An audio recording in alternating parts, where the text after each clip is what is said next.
부활의 주님의 은혜가 우리 모두 함께 할 줄로 믿습니다. 해마다 부활절이 되면 우린 고난받으시고 죽으신 예수의 부활을 생각하면서 늘 가슴이 벅찹니다. 그러나 더 기쁜 것은 부활로 끝난 것이 아니라 그 부활의 소식이 오늘 우리에게까지 전파되었다는 것입니다. 그 부활의 주님을 믿는 믿음으로 영원히 죽을 수밖에 없는 여러분과 제가 다시 사는 은혜를 받았습니다. 예수 믿는 일 가운데서 기쁜 것도 많고 감사한 것도 많지만 그러나 특별히 우리에게 부활의 약속이 있다는 것이야말로 감격스러운 일입니다. 부활, 그냥 이름 그대로 다시 살았다 하는 이야기죠. 그 말은 다시 번역하면 생명의 능력이 되살아났다 하는 이야기입니다. 어떻게 무덤에서 사람이 다시 살아날 수 있을까? 세상에는 절대로 그런 일이 있을 수 없습니다. 그러나 세상에는 있을 수 없지만 그러나 생명의 주가 되시고 죽은 자를 살리시는 예수님에게는 가능합니다. 왜? 죽어서 나흘이나 되어서 이미 시체가 되어 썩어서 냄새가 나고 있는 나사로를 살리신 주님께서 남은 나사로를 살리시면서 주님이 무덤에 갇혀 있다는 것을 우리가 용납할 수 있겠습니까?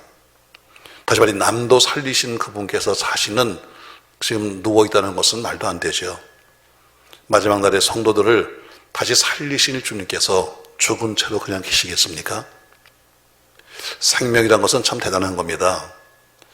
밟으면 그 자리에서 짓밟히고 있는 풀 한 포기도 생명만 있으면 때론 바위를 뚫기도 하고 시멘트 바닥을 뚫고 올라오는 것을 보면 생명의 능력이 얼마나 위대한가를 알 수 있습니다. 하물며 작은 생명도 그런데 그 생명의 모든 생명의 원천이신 주님께서 무덤 문을 열고 나오지 못하겠습니까? 이 부활의 능력이 숱한 어둠을 뚫고 또 역사를 뚫고 우리에게까지 전파되었습니다. 생명의 신비와 생명의 능력을 다시 한번 느끼며 오늘 저는 새벽에도 동일한 본문의 말씀을 가지고 부활의 능력이다 이런 제목으로 말씀했는데 오늘 아침에는 역시 본문을 가지고 부활의 복음이라 이런 제목으로 말씀하려고 합니다. 저는 부활의 복음이 뭐냐? 크게 오늘 전 세 가지로 말씀을 요약해 볼 텐데 이 복음은 누구도 막을 수 없습니다. 다시 말해 예수의 부활을 막으려고 그렇게 많은 사람이 애를 썼지만 결국 예수의 부활을 막지 못했습니다. 마태복음 27장 65절 말씀에는 이런 말씀이 있습니다. 자, 말씀을 같이 한번 읽겠습니다.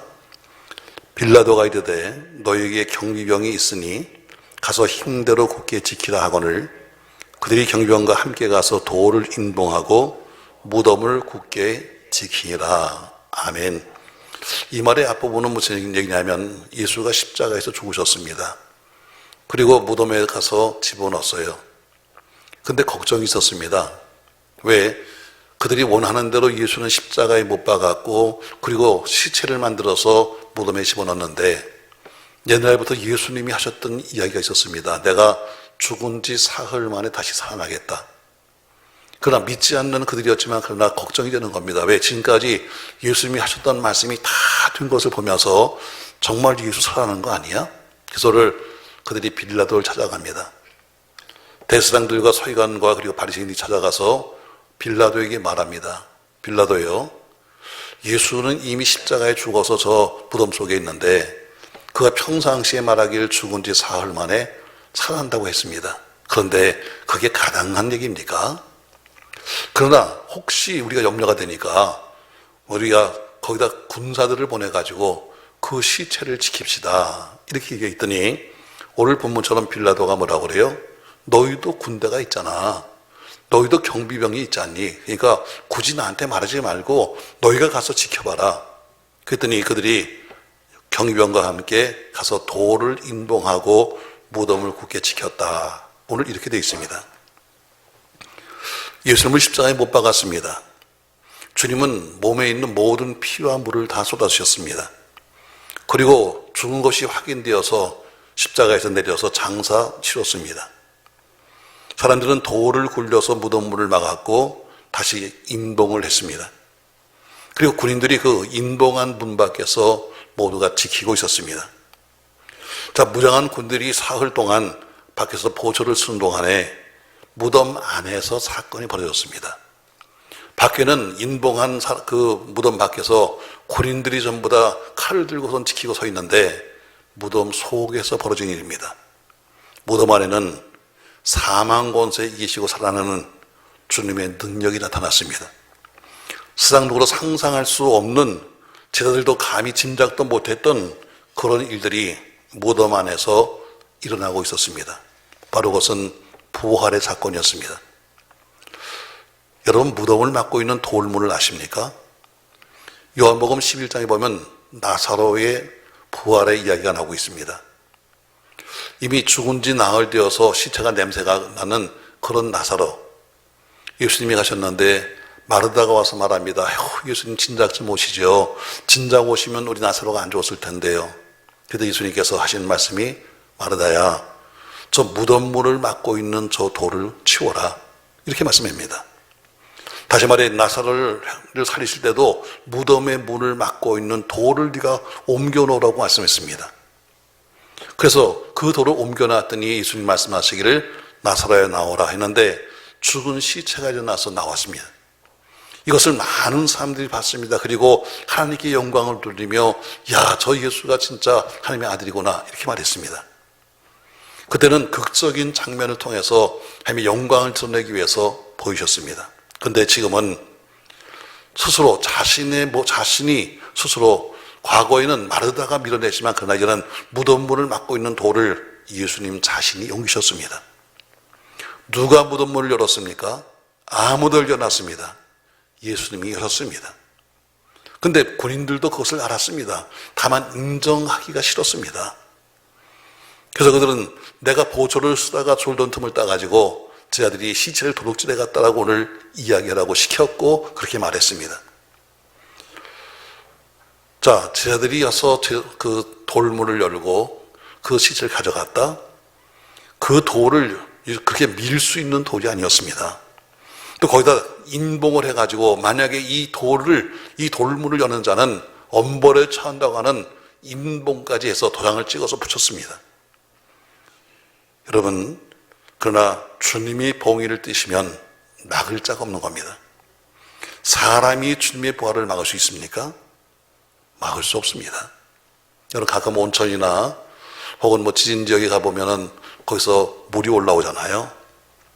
그걸 누구도 막을 수가 없습니다. 그래서 건물을 지어도 제일 힘든 것이 방수입니다. 여기서 새는 물을 막으면 그 물길은 또 딴 데 가서 새는 것처럼 기필코 그 물길은 잡을 수가 쉽지 않습니다. 이렇게 땅에서 솟아나는 생수도 우리 마음대로 막을 수 없는데, 하며 땅 속에서 움직이시는 생명의 능력을 누가 막겠습니까? 바위를 뚫기도 하고 콘크리트 바닥을 뚫기도 하는 것이 생명의 힘입니다. 설령 물줄기를 바꿀 수는 있다 할지라도 생명의 용틈을 막을 수는 없는 겁니다. 사도행전 2장 32절 말씀에는 이렇게 말합니다. 이 예수를 하나님이 살리시니라. 우리가 다 일의 증인이로다. 증인은 직접 만졌거나 본 사람만 증인됩니다. 들은 사람은 증인이 될 수가 없는데 우리가 다 이 일에 예수 부활의 증인이라고 그들은 말씀하고 있습니다. 예수님의 부활은 아무도 막을 수 없습니다. 빌라도도 예수의 부활을 막을 수 없었고 헤롯이나 가야바도 역시 막을 수 없었습니다. 법으로 금할 수도 없었고 물리적인 힘으로 누를 수도 없었습니다. 하다못해 풀 한 포기의 생명력도 바위를 뚫는데 이 천지 만물을 지으신 하나님의 능력이 무덤을 열지 못하겠습니까? 그러므로 예수의 부활은 필연적이었습니다. 예수님 십자가에 죽으실 때 다시 예수가 부활한다는 것을 누가 생각이 났겠습니까? 여러 번 주님이 말씀했지만 그러나 다 지나가는 얘기를 들었지 정작 주님이 돌아가신 다음에 예수의 부활을 믿은 사람은 없었습니다. 심지어 어떤 책에는 예수님께서 실제로 죽은 것이 아니라 피를 많이 흘리다 보니까 졸도했다. 그래서 무덤에 들어가서 시원한 공기 때문에 다시 깨어났다고 하는 이런 이야기까지 만들어서 바로 주님이 부활을 부인했었습니다.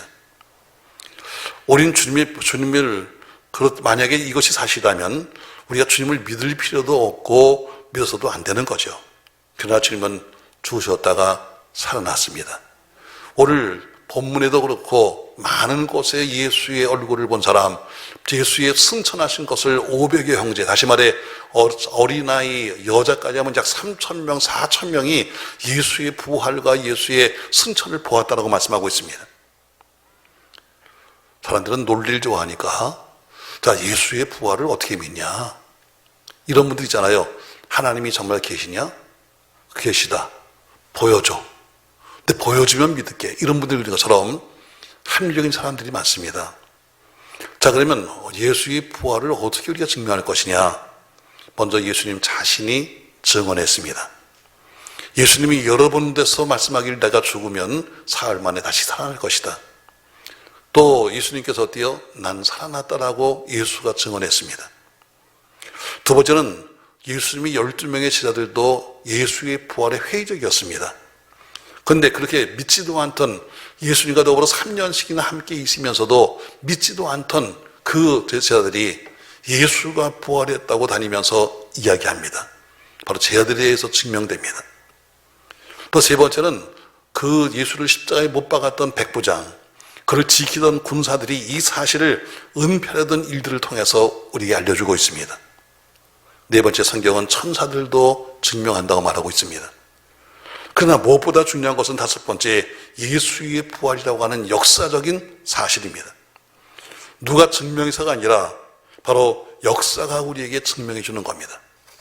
바로 부활은 누구도 막을 수 없는 사실입니다. 인간들이 아무리 지혜를 가지고 아무리 별짓을 다해서 예수의 부활을 막으려 해도 예수의 부활을 막을 수 없습니다. 그럼 부활뿐인가요? 두 번째, 부활의 소문도 막지 못했습니다. 오늘 마태복음 28장 15절에 보니까 군인들이 도를 받고 가르친 대로 하였으니 이 말이 오늘날까지 유대인 가운데 두루 퍼졌다라고 15절에 말씀하고 있습니다. 그들에게 돈을 주었습니다. 요새 돈 가지면 안 될 일이 있습니까? 근데 엄청난 돈을 주면서 너 입 다물어. 그래 다니면서 넌 이렇게 말해줘 하면서 돈으로 매수했습니다. 어쩌면 성경에서 가장 어리석은 시도가 지금 벌어지고 있습니다. 그것은 다름이 아니라 제사장과 장로들이 함께 모여서 부활하신 예수 때문에 고민하는 겁니다. 자, 예수가 부활했다는 소식이 퍼지기 시작하면 이 파장을 어떻게 막을 거냐? 그래서 낸 모략이 뭐냐면 군병들을 매수하는 것이었습니다. 자, 마태복음 28장 12절에 보니까 이렇게 말씀하고 있죠. 12절.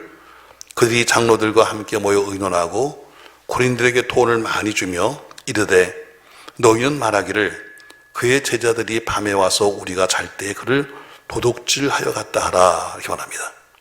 다시 말해 돈을 주면서 뇌물을 주면서 거짓 소문을 낸 겁니다. 예수가 부활한 것은 아니야. 우리가 잠자는 데 와서 저들이 시체를 훔쳐갔어. 그리고 그 제자들이 다니면서 예수 부활했다고 거짓말하는 거야. 이렇게 말합니다. 그러나 예수의 부활의 소문을 막을 수가 없었습니다. 자, 오늘 지금 무덤을 지키는 군인들이 잠깐 잠들었다?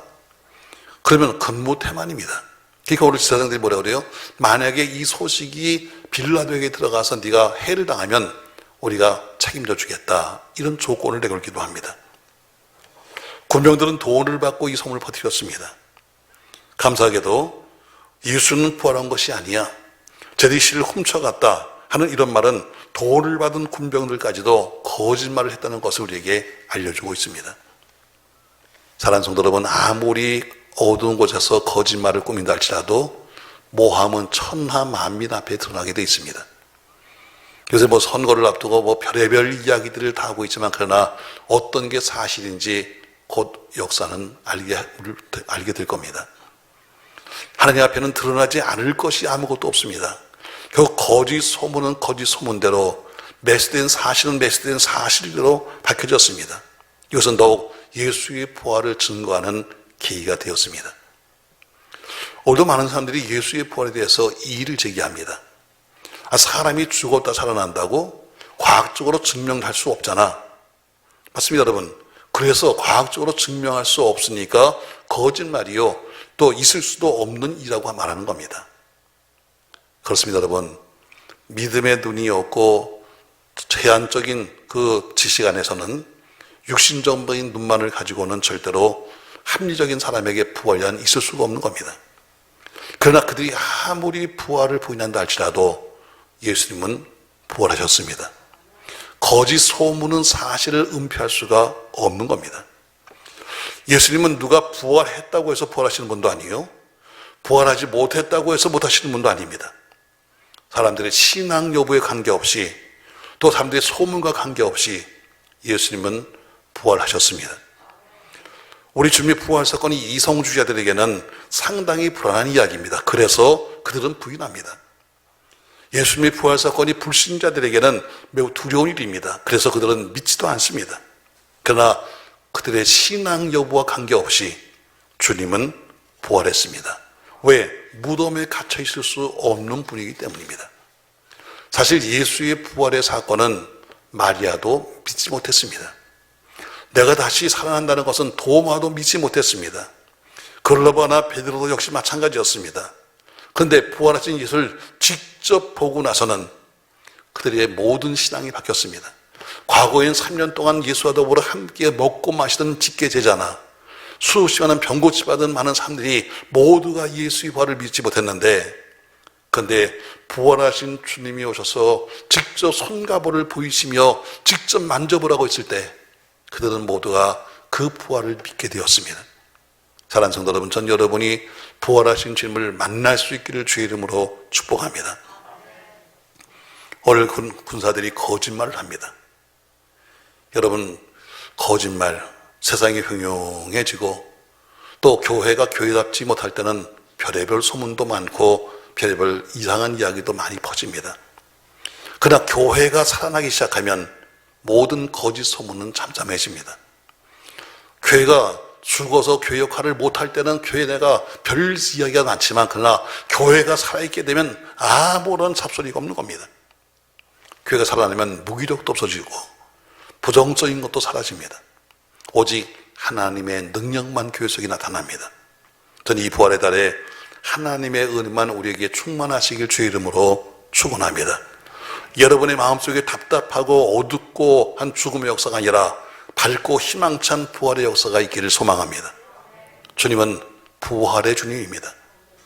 그러므로 교회가 절간이나 혹은 무슨 인격 수양장 같이 되어서는 안 됩니다. 교회는 생명샘이 되어야 합니다. 교회가 살아서 숨쉬기 시작하면 교회에 대한 모든 비방이나 교회에 대한 모든 잘못된 이야기들이 사라질 수밖에 없는 겁니다. 교회가 부활의 능력으로 충만하면 교회를 바라보는 시각이 달라지는 겁니다. 평가가 달라지죠.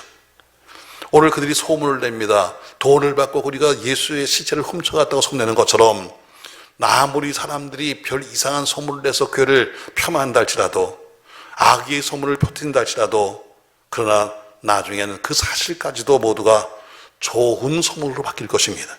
전 여러분, 바로 우리가 섬기는 교회가 그렇게 소문나길 주의 이름으로 축복합니다. 예수의 부활을 막을 수가 없었습니다. 예수 부활의 소문을 막을 수가 없었습니다. 또 한 가지는 예수 부활의 고백을 막지 못했습니다. 마태복음 27장 54절 말씀에는 이런 말씀이 있습니다. 같이 한번 읽겠습니다.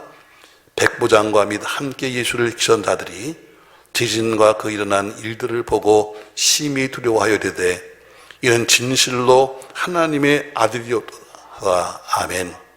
예수가 십자가에 죽었습니다. 근데 사방이 전부 다 캄캄해지며 갑자기 우레가 치고 땅이 진동하는데 예수를 십자가에 못 박았던 그 백부장과 그 군인들이 말하기를, 아하, 이분이 진실로 하나님의 아들이었다 하고 고백하게 됩니다.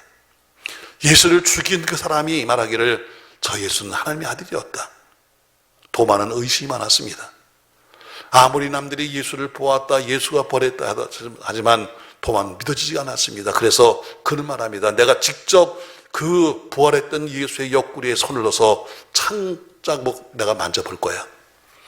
예수의 손바닥에 구멍이 정말 뚫렸는가 내가 볼 거야. 그러면 내가 믿을게. 근데 예수님이 오셨습니다. 도마야, 네가 한번 여길 만져보겠니? 요한복음 20장 28절 말씀에 도마가 대답합니다. 도마가 대답하여 이르되 나의 주님이시여 나의 하나님이십니다. 아멘. 바로 이런 고백, 오늘 도마는 고백했습니다. 당신 나의 주님이십니다. 당신 나의 하나님이에요. 십자가에 예수를 못 박았던 사람들이 말합니다. 저 예수가 진짜 하나님의 아들이었다. 이런 바로 부활의 고백을 막지 못하는 겁니다. 신약의 최초의 순교자는 스데반 집사님입니다. 초대교회 7지사 중에 한 명으로서 그는 부활의 복음을 믿는 분이었습니다.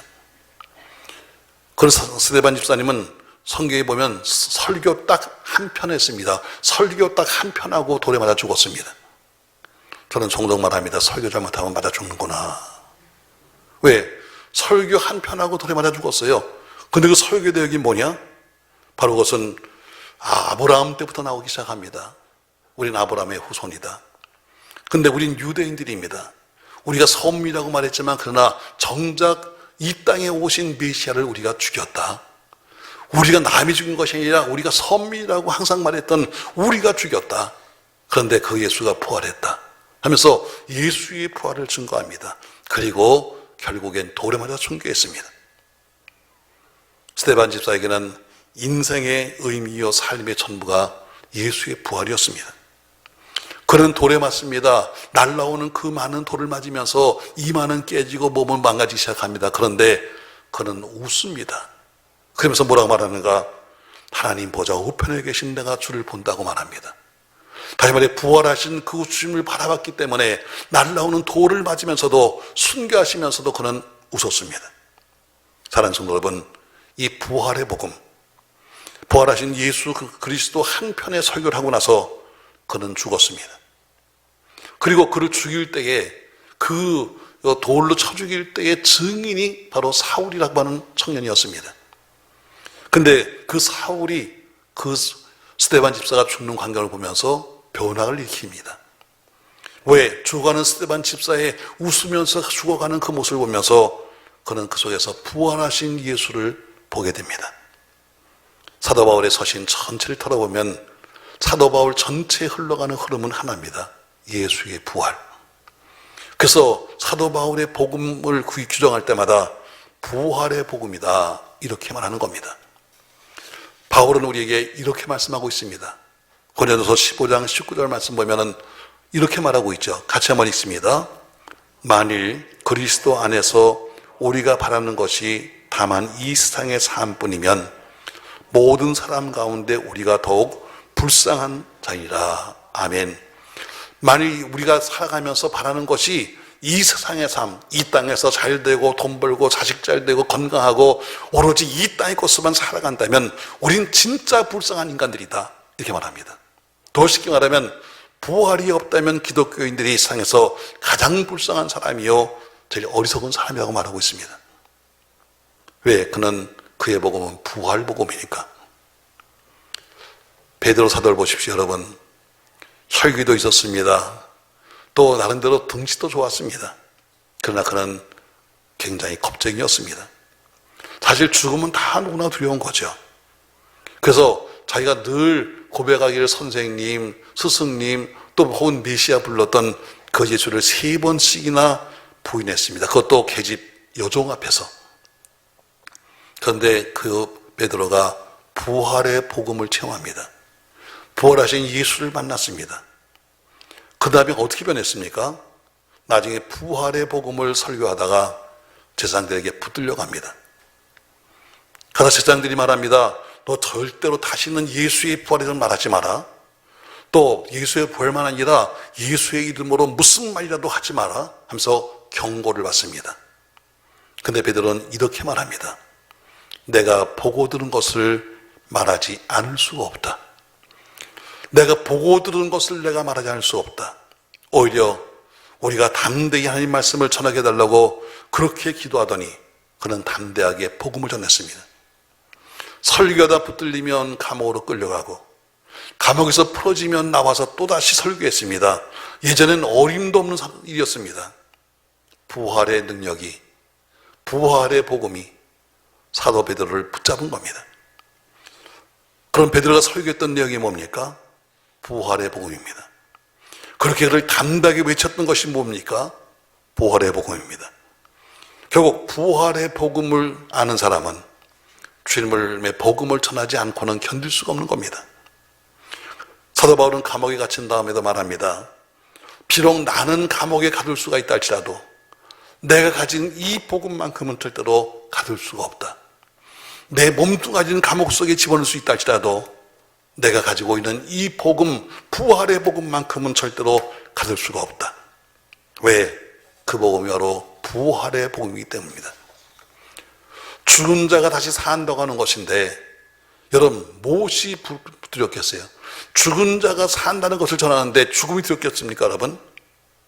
오늘 여러분과 저에게 부활의 복음이 있다면 죽은 척하고 가만히 있을 수가 없습니다. 부활의 소식에 사로잡힌 사람들은 가만히 지낼 수가 없습니다. 언제나 살아있습니다. 그래서 부활의 능력에 붙잡힌 사람들은 두려움이 없는 겁니다. 세상에서 가장 두려운 것은 누구나 할 것 없이 죽음입니다. 전에는 예수님의 제자들이 모일 때마다 문을 꽁꽁 걸어 잠그고 모두가 숨었습니다. 왜? 혹시나 죽으면 어떡하지? 그런데 담대해졌습니다. 어떻게 담대해졌습니까? 부활의 능력이 그들을 사로잡았기 때문입니다. 부활하신 예수를 만났기 때문입니다. 전 여러분, 우리 모두가 부활 신앙 가지시기를 주의 이름으로 축복합니다. 부활 신앙은 죽은 신앙이 아닙니다. 부활 신앙은 가만히 있을 수가 없습니다. 누가 뭐라고 해도 잠잠하게 있을 수가 없습니다. 왜 그렇습니까? 살아있기 때문입니다. 부활 신앙은 산 신앙입니다. 그러므로 찬송도 살아있듯이 기도를 해도 살아있고 전도를 해도 살아있습니다. 여러분과 저의 믿음은 어떻습니까? 우리 교회의 지금 믿음은 어떤 믿음입니까? 여러분, 모든 능력은 살아있는 자에게만 있는 겁니다. 전 여러분 이렇게 결론을 맺겠습니다. 예수님은 부활하셨습니다.